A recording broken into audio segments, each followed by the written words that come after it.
하나님이 세우신 지도자라는 제목으로 하나님 말씀 전하겠습니다. 오늘 우리가 함께 읽은 본문 창세기 23장에 있는 전체적인 내용은 아브라함의 아내 사라의 죽음의 기록을 담고 있습니다. 아브라함의 아내 사라는 127세의 나이로 그 생을 다하죠. 아브라함을 따라 무작정 하란 땅을 떠나서 가나안 땅에 들어와 나그나의 삶을 산지 대략 한 62년 만에 죽게 됩니다. 그리고 하나님의 언약의 자식 이삭을 낳은 지 37년 만에 아브라함의 아내 사라는 먼저 세상을 떠나게 됩니다. 그리고 그렇게 떠난 사라의 죽음과 또 장래의 모든 과정들을 기록하고 있는 내용이 오늘 우리 성경 23장에 기록하고 있는데, 그런 사라의 죽음으로 드러난 또 장례를 치르는 그 과정에서 드러난 한 가지 사실을 아주 좀 길고 자세하게 우리 성경 창세기 23장에서는 그 내용 전부를 기록하고 있어요. 전체 내용 1절부터 20절까지의 내용 간단하게 한 줄로 줄이라고 한다면 간단합니다. 그것은 아브라함의 아내 사라의 죽음으로 이제 장례를 준비하면서 무덤으로 쓴 묘지를 사게 되는 내용이 담겨 있는 것이 이 창세기 23장 전체의 내용이에요. 그런데 재미있는 사실은 아브라함이 아내 사라를 위해 묘지를 구하는 과정에서 드러난 아브라함의 중요한 모습을 우리 성경이 놓치지 않고 기록하고 있다는 사실입니다. 오늘 이 저녁 저와 여러분들이 그 부분을 깨닫고 함께 은혜를 나눌 수 있는 귀한 시간 되기를 바랍니다. 그것은 한마디로 무엇이냐? 우리 성경이 아브라함이 자신의 아내 사라의 죽음과 또 묘지를 구하는 그 과정 속에서 우리 성경이 놓치지 않고 아브라함의 모습을 기록하고 있는 것, 그것이 무엇이냐? 그것은 한마디로 오늘 말씀의 제목과도 같아요. 그것은 하나님이 세우신 지도자라는 거예요. 우리 23장 1절 말씀 우리 같이 한번 영상을 통해서 같이 한번 읽겠습니다. 23장 1절입니다. 시작. 사라가 127세를 살았으니 이것이 곧 사라가 누린 횟수라. 아멘. 우리 창세기 23장은 1절 말씀 이렇게 시작합니다. 그것은 사라의 향년, 사라가 127세를 누렸다라고 우리 성이 기록하고 있죠. 노아의 방주 사건 이후 전 세계를 우리 지구를 둘러쌌던 하늘의 물의 층, 궁창이 사라지게 되었다고 했고요. 그래서 우주에서 지구로 날아오는 각종 유해 전파를 더 이상 막아주지 못하게 됐고, 그래서 전체적인 인간의 평균 수명이 급격하게 줄게 되었다라고 제가 전에 말씀을 드렸습니다. 그래서 노아의 방주 사건 이전과 노아의 방주 사건 이후 성경에 기록된 인간의 수명이 급격하게 줄어듭니다. 아브라함 당시는 그래도 지구 생태계가 살기 좋았던 모양입니다. 사라가 127세를 살았던 걸 보면, 그래서 우리 성경에 그 사실을 기록하기도 했지만, 여러분 그거 아십니까? 우리 성경에 이렇게 기록된 죽음, 그것도 사라, 여성의 죽음, 그래서 여성의 향년, 그 죽음의 나이를 기록한 것은 오늘 본문 아브라함의 아내 사라가 유일하다는 사실입니다. 우리 성경에 그 어디에도 여인의 죽음에 대한 기록을 이렇게 길고 자세하게 또 몇 세에 죽었고 어디서 죽었는지를 기록하고 있는 성경은 없어요.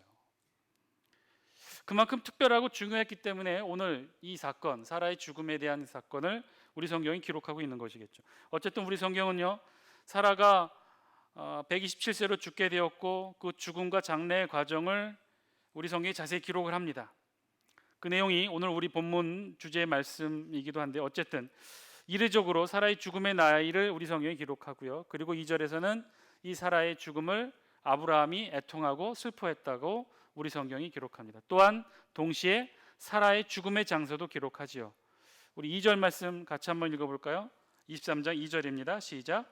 사라가 가나안 땅 헤브론 곧 기럇 아르바에서 죽음에 아브라함이 들어가서 사라를 위하여 슬퍼하며 애통하다가. 아멘. 아브라함이 슬퍼했고 또 애통했더라고 우리 성경을 기록하면서 또한 동시에 무엇을 적고 있어요? 사라가 어디서 죽었는지 그 죽음의 장소를 기록하고 있어요. 어디서 죽었느냐? 가나안 땅 헤브론 곧 기럇 아르바에서 죽었다고 합니다. 이 또한 아주 특별하고 이례적인 일이에요. 여성이 죽었는데 몇 세에 죽었고 어디서 죽었는지 장소를 정확하게 기록하고 있는 성경의 본문은 오늘 이 창세기 23장 사라가 유일합니다. 자, 어쨌든 사라가 죽었고요. 아브라함은 이제 사라의 장례를 준비합니다. 그 준비는 어떻게 준비하느냐? 사라의 무덤을 위한 장소, 땅을 구하는 것으로 시작해요. 3절 말씀 우리 같이 함께 읽겠습니다. 시작.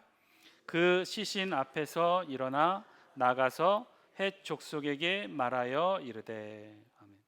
이제 아브라함은요, 아내 사라의 죽음의 충격에서 벗어나 정신을 차리고 이제 사라의 장례를 위해 묘지를 구하기 위해서 준비에 나섭니다. 그런데 그 첫 번째 준비에 나선 그 대상이 누구냐? 헷 족속에게 나아가 매장할 소유주를 구했다는 거예요.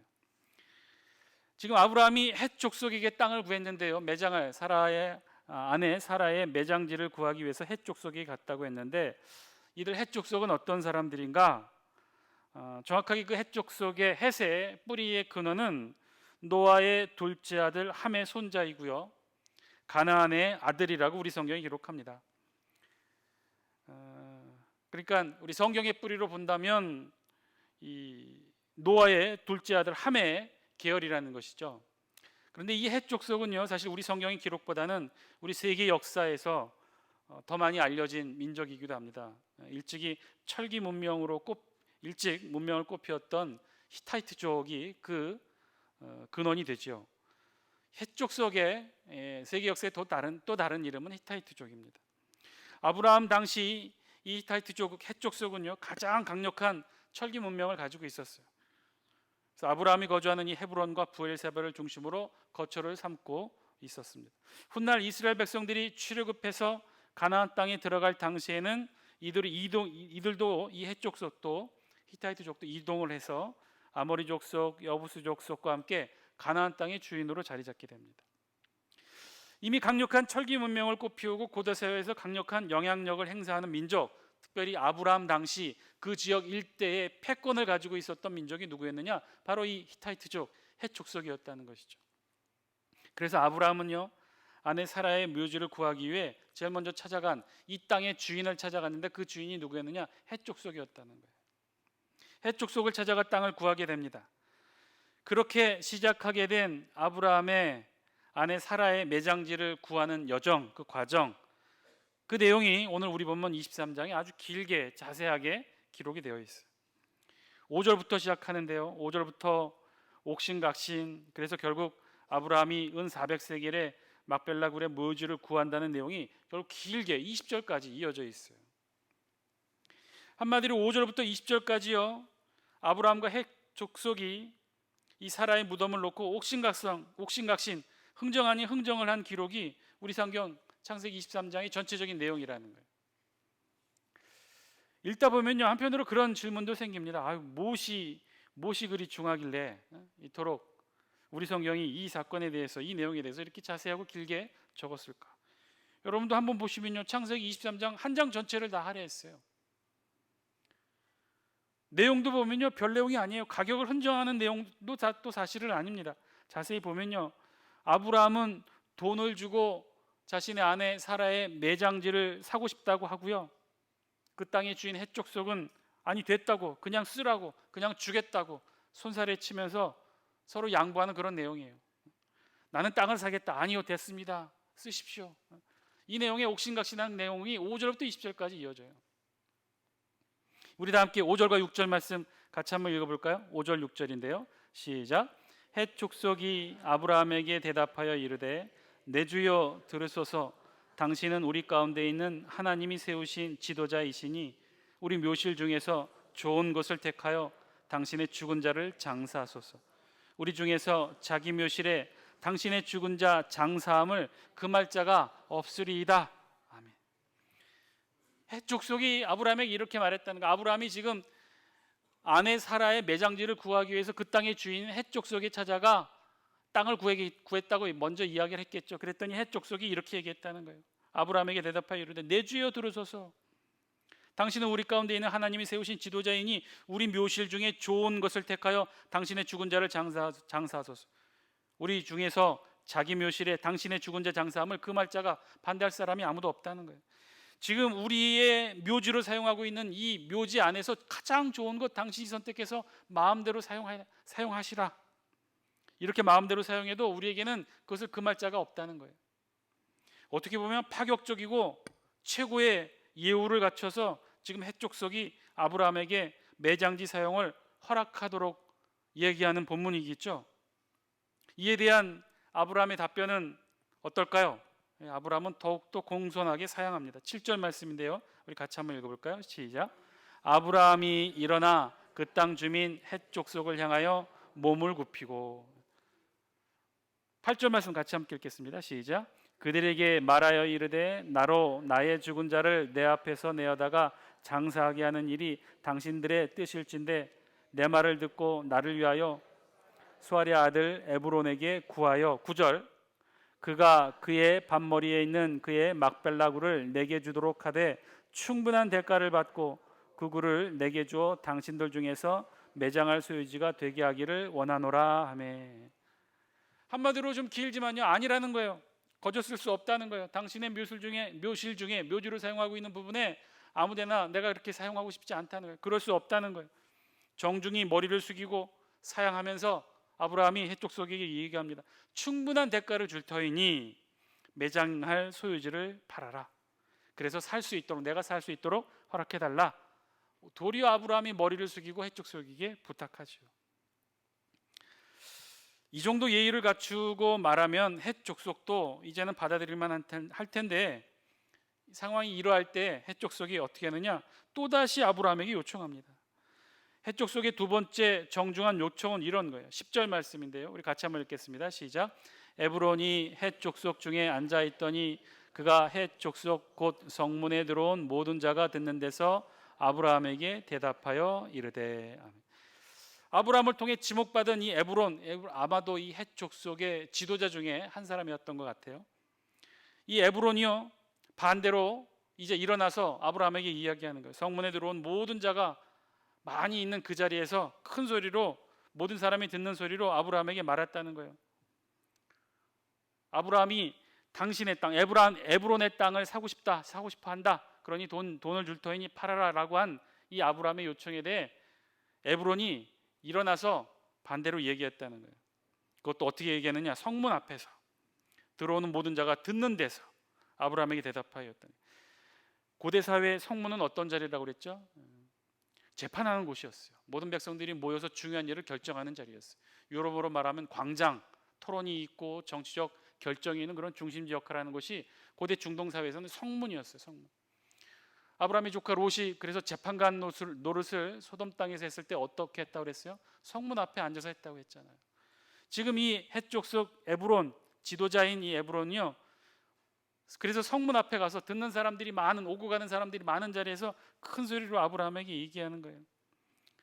모든 사람이 들을 수 있는 법적인 효력이 있는 그런 약속이나 계약을 할 때 주로 이렇게 하는데, 이렇게 공개적으로 이야기하는 거예요. 어떻게 하느냐? 11절 말씀 함께 읽겠습니다. 시작. 내 주여 그리 마시고 내 말을 들으소서. 내가 그 밭을 당신에게 드리고 그 속의 굴도 내가 당신에게 드리되 내가 내 동족 앞에서 당신에게 드리오니 당신의 죽은 자를 장사하소서. 기가 막히죠. 처음 헷 족속이 아브라함에게 했던 제안은 뭔가요? 우리가 묘지로 쓰고 있는 땅이 있는데 그 중에 아무데나 골라서 당신의 아내 사라를 매장하십시오. 그렇게 내어줬던 거예요. 그랬더니 아브라함이 손살에 치고 거절했죠. 그리고 아브라함이 고른 땅이 있었어요. 아마도 아브라함 눈에 좋은 땅이었겠죠.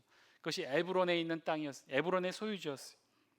그랬더니만 이 에브론이 일어나서 모든 백성들이, 성문 앞에 있는 모든 사람들이 듣는 데서 이야기한 거예요. 내 주여 그리 마시고 내 말을 들으소서. 내가 그 밭을 당신에게 드리고 그 속의 굴도 내가 당신에게 드리되 내가 내 동족 앞에서 당신에게 들어오니 당신의 죽은 자를 장사하소서. 모든 사람들이 듣는 데 앞에서 법적으로 효력이 있는, 영향력이 있는 그러한 계약의 말로 지금 아브라함에게 주겠다는 거예요.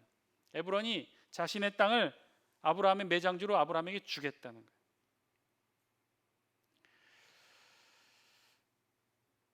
그러자 어떻게 했어요? 아브라함이 마지막으로 또 한번 다시 한번 거절하고 오히려 아브라함이 고른 땅을 아브라함이 다시 한번 반응을 하죠. 뭐라고 반응합니까? 12절 말씀 같이 함께 읽겠습니다. 시작. 아브라함이 이에 그 땅의 백성 앞에서 몸을 굽히고, 다시 한번 또 몸을 굽혔다고 그랬어요. 그리고 정중하게 다시 제안합니다. 내가 그 밭값을 당신에게 주리니 당신은 내게서 받으시오. 결국 이런 간절한 아브라함의 자세에, 아브라함의 요청에 못 이겨 결국은 이 거래의 내용은 성사가 됩니다. 은 400세겔의 거래는 성사됩니다. 17절 18절 우리 같이 한번 읽겠습니다. 시작.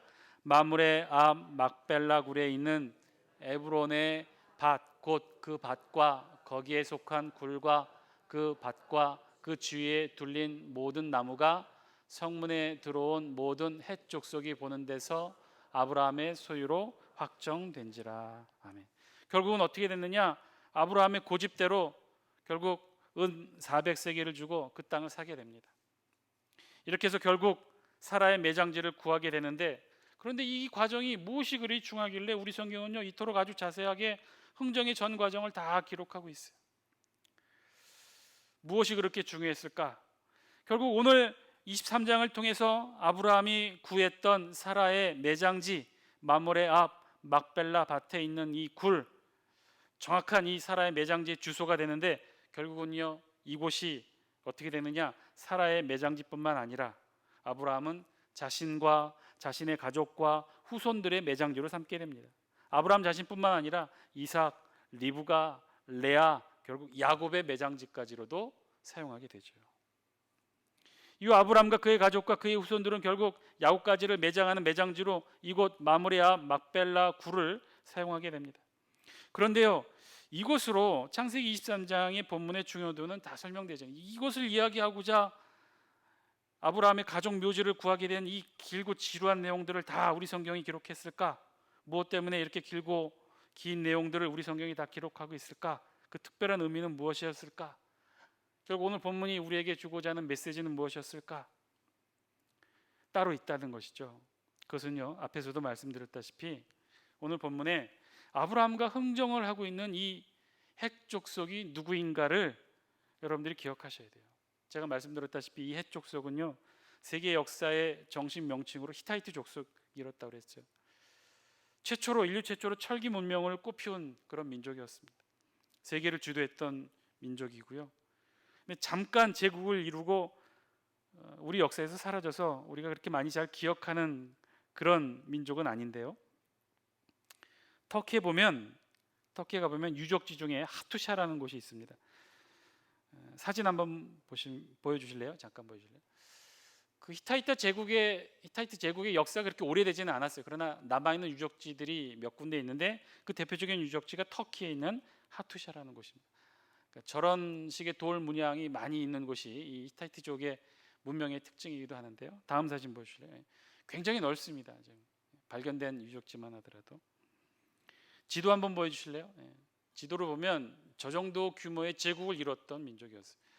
애국과 맞상대를 하면서 이 팔레스틴 땅을 놓고 힘겨루기를 했던 그런 제국이었습니다. 근데 어떤 이유에서인지 일순간에 멸망하고 사라졌고, 그리고 그 후손들이 전 세계 각지에 흩어지면서 철기 문명을 전파하게 되는 계기가 됩니다. 그 중에 일부가 팔레스틴 땅에 오늘 아브라함의 거주지로 오게 됐고, 그 땅의 주인 역할을 했던 민족이 바로 이 헷 족속이었다는 거예요. 따라서 이 헷 족속은요 당시에 이 아브라함이 거주했던 주변을 다스리던 강력한 민족 중에 한 민족이었어요. 그 지역의 주인이었어요. 그 일대를 다스리는 패권을 가지고 있었던 주인이었어요. 그런데 그런 민족이 지금 아브라함을 이렇게 대하고 있다는 것이죠. 아브라함을 어떻게 대하고 있는지를 우리 성경이 그래서 기록하고 있다는 거예요. 아브라함이 자신의 아내 사라의 매장지를 구하고 있는 이 아브라함에게 이 히타이트족, 세계 대제국을 건설했던 이 민족, 그리고 아브라함이 거주하고 있던 그 지역의 실질적인 주인 역할을 했던 이 헷 족속이 결국 어떻게 아브라함에게 대하고 있느냐? 우리 묘실 중에 가장 좋은 곳을 택하여 매장지를 삼으소서. 우리 중에서는 이렇게 할 것을 금할 사람이 아무도 없습니다. 아브라함에게 최대의 예의를 갖추고 호의를 베풀며 최대한 아브라함을 대하고 있는 모습을 오늘 우리 성경은요 헷 족속의 그런 모습을 기록하고 있는 것이죠. 이것은요 굉장히 놀라운 일입니다. 왜냐? 아브라함은요 그야말로 일개 부족에 불과했어요. 부족장에 불과했단 말이에요. 가족을 대표하는 가족 공동체를 이끌고 있는 사람에 불과했죠. 그런 그에게 한 민족, 그 지역을 다스리고 있는 그 지역의 패권을 가지고 있는 헷 족속, 한때 제국을 이루며 고대 근동세계를 호령했던 그들이 지금 아브라함에게 최대한 예의를 갖추어 제안하고 있다는 거예요. 오늘 우리 성경이 길지만 놓치지 않고 기록하고 있는 중요한 본문의 메시지는 바로 이 부분이라는 거예요. 헷 족속이 그 주변에 패권을 장악하고 있는 그 민족이 지금 아브라함을 어떻게 대하고 있느냐? 최대한 예의를 갖추어서 그 가족 공동체의 수장에 불과한 아브라함에게 예의를 갖추어서 대하고 있다는 거예요. 우리 묘시를 쓰십시오. 우리 묘시를 당신이 마음대로 쓰는 것에 대해서 우리 중에 아무도 금할 사람이 없습니다. 아니, 우리 땅 그대로 가져가십시오. 우리 땅을 당신의 매장지로 쓰십시오라고 내어놓을 정도로 그렇게 헷 족속 전체가 지금 아브라함을 대하고 있다는 거예요. 이것은요 굉장히 이례적인 일입니다. 굉장히 신기한 일이에요. 보편적이지 않는 일이에요. 특별한 일이에요. 그러니까 우리 성경이 이 사실을 창세기 23장 전체를 할애해서 기록하고 있는 거예요. 아브라함과 그의 후손들의 입장에서도 이 일은 자랑할 만한 일이니까. 왜? 아브라함이 지금 이렇게 대우받고 있기 때문에, 이민족 헷 족속으로부터 이렇게 대우받고 존중받고 존경받고 있기 때문에 우리 성경이 그 내용을 자세히 기록하고 있다는 거예요. 자, 그럼 역으로 헷 족속은 왜 이렇게 아브라함을 대우했을까요? 그렇게 강성한 민족, 힘이 있는 민족이었음에도 불구하고 한 가족 공동체의 수장인 아브라함을 왜 헷 족속은 이렇게 대우했을까? 자신들과 견주해 보면 아무렇지도 않은 정말 아주 작은 가족 공동체의 수장에 불과한 아브라함을 왜 이렇게 대접을 했을까? 우리 성경은요 그 사실을 자세하진 않지만 한 단어로 표현하고 있어요. 그것이 무엇이냐? 6절에 있는 말씀이에요. 우리 다 함께 6절 말씀 다시 한번 같이 한번 읽어볼까요? 6절입니다. 시작. 내 주여 들으소서. 당신은 우리 가운데 있는 하나님이 세우신 지도자이시니 우리 묘실 중에서 좋은 것을 택하여 당신의 죽은 자를 장사하소서. 우리 중에서 자기 묘실에 당신의 죽은 자 장사함을 금할 자가 없으리이다. 아멘. 뭐라고요? 한마디로 당신은 우리 가운데 있는 하나님이 세우신 지도자입니다. 여러분 지금 이 말을 누가 하고 있는지를 기억하고 계셔야 돼요. 주목하셔야 돼요. 지금 이 말을 누가 하고 있습니까? 아브라함의 후손들이 하고 있는 게 아니라는 거예요. 지금 누가 하고 있어요? 헷 족속이, 이방인이, 하나님을 알지 못하는 이들이. 당신은 하나님이 세우신 지도자입니다. 헷 족속에는요 아브라함에 대한 평가가 이랬다는 거예요. 한마디로 헷 족속의 눈에 비친 아브라함의 모습은 하나님이 세우신 지도자로 보았기 때문에, 그랬기 때문에 헷 족속이 세계 제국을 건설하고 호령했던 그 헷 족속이, 그 땅의 주인이었던 헷 족속이 한낱 매장지를 구하러 돌아다니는 아브라함에게 이렇게 후대하고 존중하고 영접했다는 거죠. 사랑하는 장숙회 성도 여러분, 오늘 말씀을 통해 하나님께서 우리에게 주시는 음성을 저와 여러분이 들을 수 있게 되길 바랍니다. 아브라함이 정말 아브라함답게 믿음의 조상답게 살아왔음을 오늘 본문은 증거하고 있다는 거예요. 다른 문화와 종교 속에서 타 민족과 타 문화권 속에서 오랜 기간 살아왔는데, 그런 아브라함이 결국 그들로부터 존경받았다는 거예요. 인정받았다는 거예요. 그들의 입을 통해 당신은 하나님이 세우신 지도자입니다라는 존중과 영광과 존경의 말을 아브라함이 들었다는 거예요. 당시 이방인들 헷 족속들 사이에 아브라함은 그렇게 인식되어졌다는 것이죠. 하나님이 임명하고 하나님이 세워준 존경받는 지도자로 추앙받고 있었다는 거예요. 그러니 그들의 눈에도, 하나님을 전혀 믿지 않았던 그들의 눈에도 아브라함은요 하나님이 인정한 사람이고요 하나님이 세운 지도자였다는 거예요. 사랑하는 장숙회 성도 여러분, 오늘 말씀을 통해 들려주시는 하나님의 음성 우리 마음속에 새길 수 있게 되길 바랍니다. 오늘 말씀을 듣고 있는 저와 여러분들이 이 세상으로부터 들어야 될 그 말이 오늘 본문에 있는 말이 아닙니까? 우리 성도의 삶도 아브라함처럼 믿지 않는 이 세상 사람들과의 관계 속에서 저와 여러분들도 살아갑니다. 우리도 아브라함처럼 이방인들 속에 살아가지요. 믿지 않는 세상 사람들과 함께 우리도 살아갑니다. 그런데요, 오늘 성경은 우리에게 증거하고 있어요. 그렇게 살아가는 우리들도 오늘 본문의 아브라함처럼 믿지 않는 세상의 그들에게도 존경받고 존중받는 삶을 살아야 한다고 오늘 성경이 우리에게 증거하고 있는 것입니다. 믿지 않는 이 세상의 사람들도 인정해 줄 수 있는 삶, 헷족속이 아브라함을 향해 하나님이 세우신 지도자라고 말했던 것처럼 우리도 이 세상에서 믿지 않는 사람들에게 인정받고 존중받고 존경받고 환영받는 그런 그리스도인의 삶으로 살아가라고 오늘 하나님이 저와 여러분들에게 말씀해 주시는 줄 믿습니다. 하나님이 세우신 지도자, 지금 우리의 말로 표현하면요, 하나님이 세우신 군수예요. 하나님이 세우신 군의원, 하나님이 세우신 도의원, 하나님이 세우신 이장, 어디 그뿐이겠습니까? 하나님이 세우신 집사, 하나님이 세우신 권사, 하나님이 세우신 구역장, 하나님이 세우신 그리스도인, 하나님이 세우신 장수교회 성도, 하나님이 세우시고 하나님이 함께 하시고 하나님이 지켜주시고 하나님이 축복해 주시는 믿음의 사람들, 이 소리, 이 명칭, 오늘 성경에만 기록되어 있는 헷족속이 아브라함에게만 했던 말이 아니라 오늘 이 시간 이 시대를 살아가는 저와 여러분들이 이 세상으로부터 들어야 될 소리라는 거예요. 저와 여러분의 삶이 그런 삶이 되었으면 좋겠습니다. 사랑하는 장수교 성도 여러분, 앞으로 우리가 이 세상에서 그런 소리 들으며 살아갔으면 좋겠습니다. 세상이 인정하고 믿지 않는 자들이 존중해주고 우리가 그렇게 우리 삶이 결국 그렇게 우리가 인정받고 존경받을 때 결국 하나님의 이름도 경외받게 되지 않을까요? 헷족속이 아브라함을 그렇게 하나님이 세우신 지도자로 인정하고 존중해 줬을 때는요, 헷족속에게도 하나님이 달리 보이지 않았을까요? 하나님이 함께 하시는 사람들은 저렇구나, 하나님이 세우신 사람들은 저렇구나. 사랑하는 장수교 성도 여러분, 저와 여러분 모두는요, 최소한 우리 안에서는 하나님이 세우신 사람들입니다. 하나님이 세우셔서 우리가 이곳에 있고, 하나님이 세우셔서 저와 여러분들이 장수교회 성도가 되고, 하나님이 세우셔서 저와 여러분들이 성도고 집사고 권사고 장로고 목사고 구역장이 되고 그런 거 아닙니까? 최소한 우리는 알고 있죠. 지금 우리를 세워주고 이끌어주신 분이 하나님이심을 우리가 알고 있어요. 그런데요, 여기서 그치면 안 된다는 거예요. 우리만이 아니라 세상도 인정하는, 믿지 않는 자들도 고백하고 인정하는, 이 세상에 믿지 않는 이방인들도 우리를 향해 존중해주고 인정해주는 그런 그리스도인이 되어야 한다는 거예요. 우리 이웃들이, 우리 믿지 않는 자들이 그렇게 우리를 인정하고 존중하게 될 때 우리를 통해 결국 우리를 세우신 하나님께 그 영광이 돌아가지 않겠습니까? 이 시간 저와 여러분 함께 기도하기를 원합니다. 하나님이 세우신 사람들임을 우리 스스로 잊지 않게 하여 주옵소서.